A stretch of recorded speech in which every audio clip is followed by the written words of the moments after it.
नमस्कार दोस्तों, भास्कर जी साइंस में आपका फिर से स्वागत है।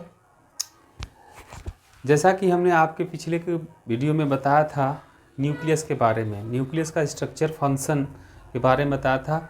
अब उसके बाद में नंबर आता है endoplasmic reticulum, structure and function. किसी भी सेल ऑर्गेनेल्स का आप अगर अध्ययन करते हैं तो उसको मुख्यतः दो भागों में ही पढ़ना पड़ता है, स्ट्रक्चर एंड फंक्शन।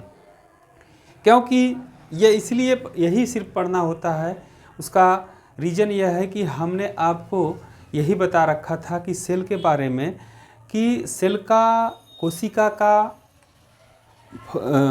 नियम ही होता है, कोशिका का डिफिनीशन ही होता है, cell is the structural and functional unit of the an organism, smallest unit and function of an organism. तो कोशिका किसी भी जीव की सबसे छोटी इकाई होती है। क्या इकाई होती है? संरचनात्मक और क्रियात्मक। इसीलिए हम संरचना और क्रियात्मक के ही आधार पर उनके ऑर्गन के भी ही बारे में पढ़ते हैं। हमारा आज का टॉपिक्स होगा इंडोप्लाज्मिक रेटिकुलम। इंडोप्लाज्मिक रेटिकुलम को न्यूक्लियस के बाद, न्यूक्लियस यानी केंद्रक के बाद सबसे मुख्य, सबसे पहला जो कोशिकांग है वह है आपका इंडोप्लाज्मिक रेटिकुलम।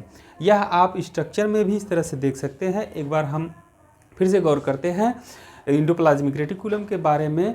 जो इंडोप्लाज्मिक रेटिकुलम होता है यह अधिक आपके यूकैरियोटिक कोशिका में पाया जाता है। यह यूकैरियोटिक या यूँ कह सकते हैं यह यूकैरियोटिक कोशिका की सबसे बड़ी झिल्ली नुमा संरचना होती है। इसका खोज सन 1945 में के.आर. पोर्टर नामक साइंटिस्ट ने किया हुआ था। ठीक है, यह कोशिका में सबसे बड़ी संरचना होती है। ये देखिए न्यूक्लियस है, न्यूक्लियस के ठीक बाद में आप देख रहे हैं इंडोप्लाज्मिक रेटिकुलम है। ठीक, अब आप देखिए इंडोप्लाज्मिक रेटिकुलम, अभी हम आपको जस्ट तुरंत बता रहे हैं इंडोप्लाज्मिक रेटिकुलम कितने प्रकार का होता है। लेकिन सबसे देख लीजिए, दो प्रकार का इंडोप्लाज्मिक रेटिकुलम मुख्यतः होता है। यह स्मूथ इंडोप्लाज्मिक रेटिकुलम यानी कि सपाट इंडोप्लाज्मिक रेटिकुलम, और एक होता है यह रफ इंडोप्लाज्मिक रेटिकुलम। तो यह क्यों होता है?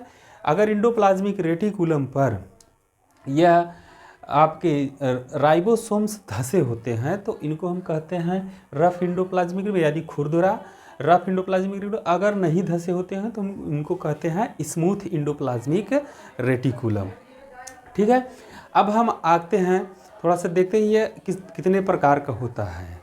ठीक है, यह दो प्रकार का होता है। Type of endoplasmic reticulum two types के होते हैं अकॉर्डिंग टू द शेप, यानी कि शेप के आधार पर, आकृति के आधार पर, शेप के आधार पर देखिए दो प्रकार का होता है। अकॉर्डिंग टू द शेप के आधार पर यह दो प्रकार का होता है। यह तीन प्रकार का होता है। एक को कहते हैं सिस्टनी और दूसरे कहते हैं सिस्टनी, मतलब देखिए सिस्टनी आपके झिल्ली नुमा होता है, एक होता है बेसाइल्स यानी कि थैली की तरह, एक ट्यूबल्स होता है यानी ट्यूब की तरह होता है। दूसरा इसका टाइप होता है according to the embedded of ribosomes. Ribosomes धसे के आधार पर दो प्रकार का होता है, एक रफ इंडोप्लाज्मिक रेटिकुलम होता है, एक आपका स्मूथ इंडोप्लाज्मिक रेटिकुलम होता है। इंडोप्लाज्मिक रेटिकुलम जो होता है यह आप देखिए दोहरी झिल्लियों का बना होता है। यह दोहरी झिल्लियों का बना होता है जिनको हम फ्लैटेंड सिस्टर्नी के नाम से जानते हैं। विभज्योतक कोशिकाओं में इंडोप्लाज्मिक रेटिकुलम यह आपके न्यूक्लियस से स्टार्ट होता है और न्यूक्लियस से स्टार्ट होकर के कोशिका के सेल वाल तक पहुंचता है। इसी नाते हमने आपको इसके पहले भी बता रखा, इंडोप्लाज्मिक रेटिकुलम यह एक प्रकार की कोशिका की ऐसी झिल्ली है जो कोशिका में सबसे बड़ी झिल्ली होती है। जिस प्रकार की कोशिकाओं में हार्मोन्स या प्रोटीन और हार्मोन्स का संश्लेषण होता है उसमें इंडोप्लाज्मिक रेटिकुलम पूर्ण रूप से विकसित होती है। और एक बात, यह इंडोप्लाज्मिक रेटिकुलम जो होता है यह नीले हरे शैवाल और बैक्टीरिया में अनुपस्थित होता है, यानी कि ब्लू ग्रीन एल्गी और बैक्टीरिया में यह अनुपस्थित होता है। क्योंकि यह आपको बार बार यह बताया जाएगा कि कहाँ उपस्थित है, कहाँ नहीं उपस्थित है, उसका कारण है। उसके कारण को आप पकड़िए, कारण को आप पकड़ेंगे तो आपको कम पढ़ना पड़ेगा, जो पढ़ेंगे आपको वह ठोस होता चला जाएगा। उसका कारण क्या है, जैसा कि हमने आपको बताया कि इंडोप्लाज्मिक रेटिकुलम वहीं विकसित होता है जहां प्रोटीन और हार्मोन्स का संश्लेषण होता है। अब प्रोटीन और हार्मोन्स का संश्लेषण जो होता है, यह प्रोटीन ब्लू ग्रीन एल्गी और बैक्टीरिया यह अपने अंदर नहीं, ज़्यादातर अपने अंदर नहीं यह संश्लेषित करता है, यह अपने होस्ट यानी कि जिस पर परजीवी होता है उसके प्रोटीन और हार्मोन्स के अकॉर्डिंग के आधार पर वह कार्य करता है। इसीलिए उनको कहा जाता है कि परजीवी, यानी पर जिस किसी के ऊपर होकर के अपने जीवन का यापन करना। और आप जानते हैं जीवन के यापन करने के लिए दो ही चीज़ सबसे महत्वपूर्ण है जीव विज्ञान की भाषा में, बायोलॉजी में, क्या है कि न्यूट्रिशन यानी कि पोषण करना और रिप्रोडक्शन तथा जनन करना। जब वह खा पी के दुरुस्त रहेगा तो अपनी कोशिका के 1 से 2 में विभाजित कर देगा, यानी कि रिप्रोडक्शन करके डिवाइड हो जाएगा। अब हम इनके फंक्शन के बारे में बताएंगे। फंक्शन में आप देखेंगे function of endoplasmic reticulum, function के ही आधार पर यानी कि इनके कार्य के ही आधार पर इंडोप्लाज्मिक रेटिकुलम भी 2 प्रकार का होता है, एक rough endoplasmic reticulum, smooth endoplasmic reticulum. Rough endoplasmic reticulum का क्या काम है, स्मूथ इंडोप्लाज्मिक रेटिकुलम का काम क्या है।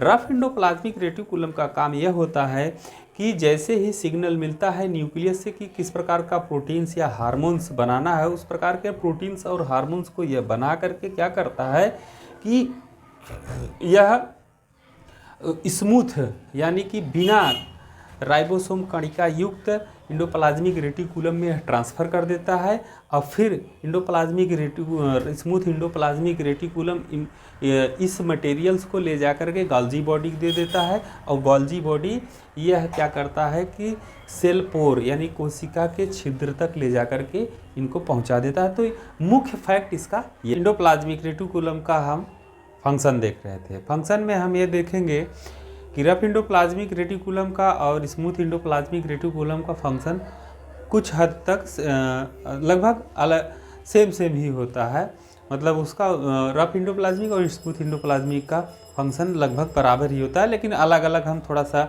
इस पर देख लेंगे।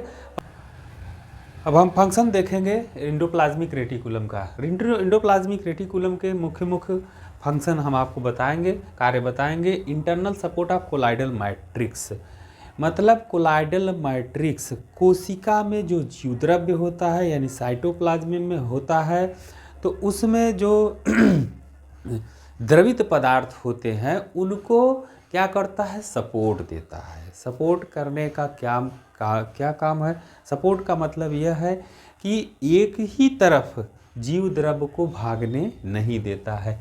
फिर इसके बाद में यह क्या करता है, transport of nucleoplasm and cytoplasm, nucleoplasm और साइटोप्लाज्म के बीच में यानी कि केंद्रक द्रव्य और जीव द्रव्य के बीच में ट्रांसपोर्टेशन का काम करता है कि माने केंद्रक में क्या जाना चाहिए इसी के माध्यम से चल करके आते हैं और केंद्रक से क्या बाहर जाना चाहिए इसी के माध्यम से इंडोप्लाज्मिक रेटिकुलम के ही माध्यम से जाते हैं।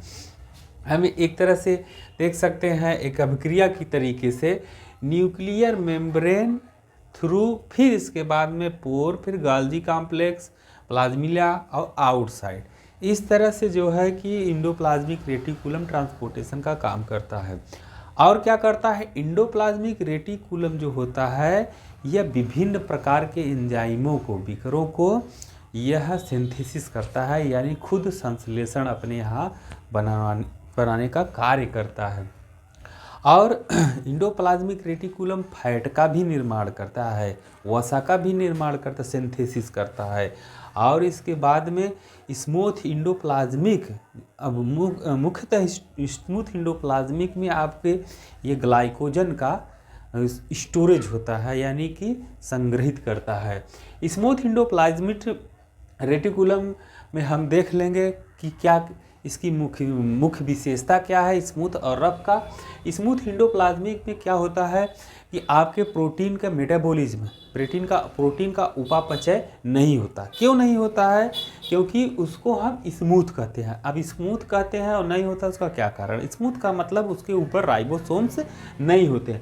जब राइबोसोम्स नहीं होते, राइबोसोम्स ही क्या करता है कि यह न्यूक्लियस के सिग्नल को यह प्राप्त करता है, और जिस जगह पर राइबोसोम्स, जैसे कि आपने देखा ऐसे ऐसे बनी हुई थी ये झिल्लियाँ, उन पर जो राइबोसोम्स थे, उन्हीं राइबोसोम्स पर उन पर जो झिल्लियों पर जो राइबोसोम्स थे, तो यही राइबोसोम्स ही जो होता है यह किसी भी सिंथेसिस को करने के लिए जिम्मेदार होता है और मेटाबॉलिज्म करने के लिए जिम्मेदार होता है। इसीलिए स्मूथ एंडोप्लाज्मिक रेटिकुलम यह प्रोटीन के मेटाबॉलिज्म के लिए जिम्मेदार नहीं होता है। यह अधिकांशतः स्मूथ एंडोप्लाज्मिक रेटिकुलम अधिकांशतः वहाँ होते हैं जहाँ पर लिपिड और एड्रेनालान यानी कि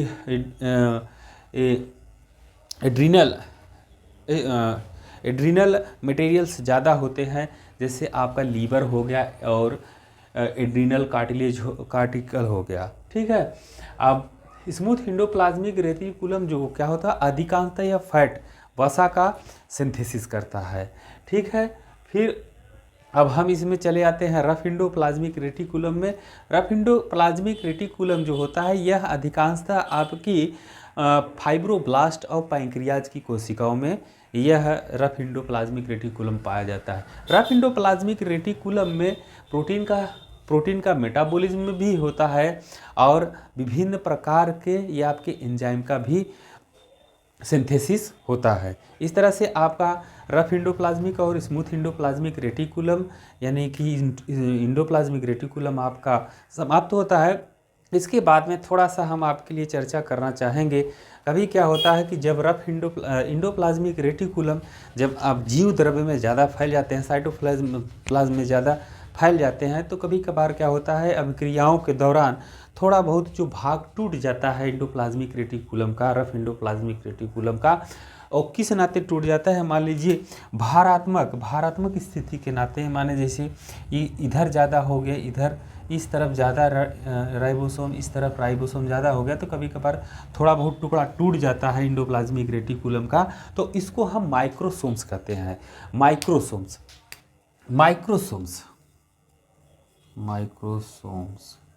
ये माइक्रोसोम्स आपके ये पार्टिकुलर्स सेल ऑर्गेनेल्स में नहीं आएंगे, यानी कि कोशिकांगों में नहीं आएंगे, ये कोशिकांगों में नहीं आएंगे, लेकिन आप अपनी जानकारी के लिए जानते रहिए।